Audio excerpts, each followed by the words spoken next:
Should kids be treated like adults?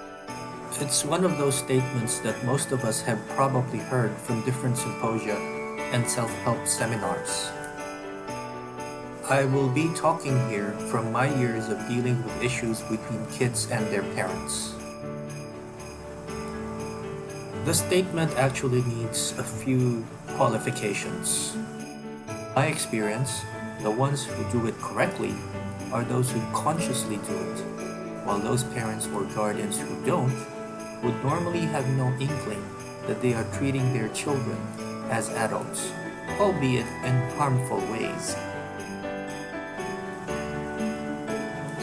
In other words, you could be treating your kids as adults either correctly or incorrectly. Let me start with the negative, so we can end this talk on a more optimistic tone. As I had mentioned earlier, parents who belong to this negative category are usually the ones who are unaware of the long-term ill effects of their actions. These are families that bear their children to grow up quickly, expecting them to show acts that are way beyond their abilities to cope emotionally.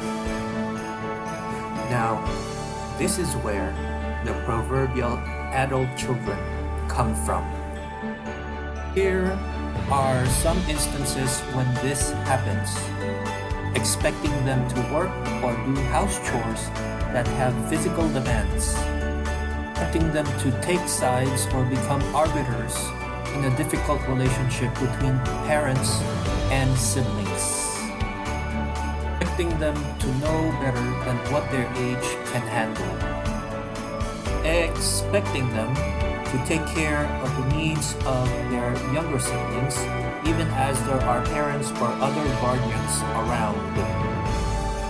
I see these effects in the early demands on children show up in people who have very high anxiety levels. As adults, these kids turn out to have inordinate demands for retribution from the relationships they currently have to negotiate. These demands are drawn from early deficits or injustices experienced during early childhood, rather than the current realities they face. Now, to the other side, when is it now okay to treat a child like an adult?